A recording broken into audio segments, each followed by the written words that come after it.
De Humani Corpus Fabrica by Andreas Vesalius. Looks fairly interesting if I do say so myself. Did someone say my name? Andreas Vesalius. And I'd say my book is more than interesting. Because of my book, I became King Charles V, personal doctor.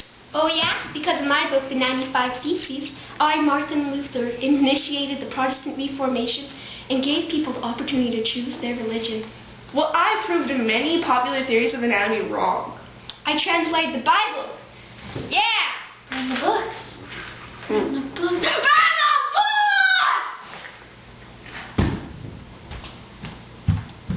Work together, you guys. Who are you guys? I am Isabella the SS8, and after the death of my husband, Francisco Gonzaga, I learned to go with the people. I was forced to rule men to alone.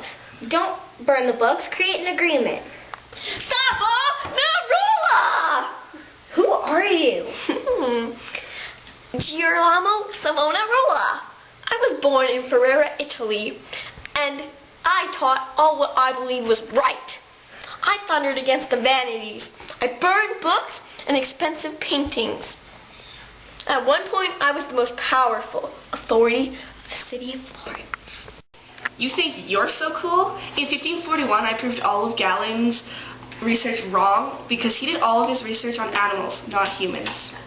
Snap. I know who you are. In 1546 to 1547, you wrote about a radical new treatment for syphilis.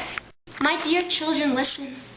I was a law student until 1505 when I was struck by lightning, realizing my true destiny. I went to the monastery and became a monk. Then I wrote a book on the Catholic Church of my complaints in 1517.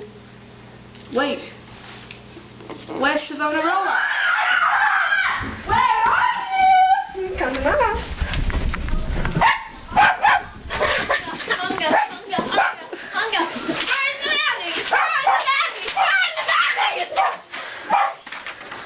Why, hello there.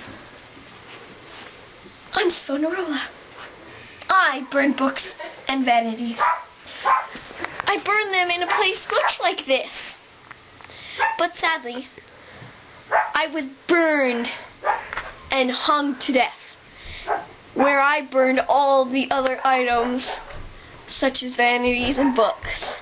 Now that we have heard Savonarola's story, what about you, Isabella? At the age of 16, I was able to speak Greek and Latin, as well as play the lute, sing, dance, and debate with people much older than I was. I collected many paintings and statues. I also wrote 2,000 letters. I was known as the First Lady of the Renaissance. What about you, Vesalius? Well, at age 16, I stole corpses so I could dissect and do research on them. And by the time I was 23, I was elected head surgeon of the University of Padua in Italy. Throughout my life, I wrote many novels about anatomy and all my research, and I proved Galen wrong and also Aristotle. Finally, when I reached a certain point in my life, the Church of Authorities accused me of body snatching and told me I would either have to go to the Holy Land or face death. Of course, I immediately went to the Holy Land, and in 1564, I perished in a shipwreck on my way home. What about you, Martin Luther? After I hammered the 95 Theses to the door of the Castle Church in Wittenberg, Germany, the church thought I was trying to corrupt them, but I refused to go back on what I said in my book. I also translated the Bible so many people could read it, not just the first class. See, none of us are better than the other.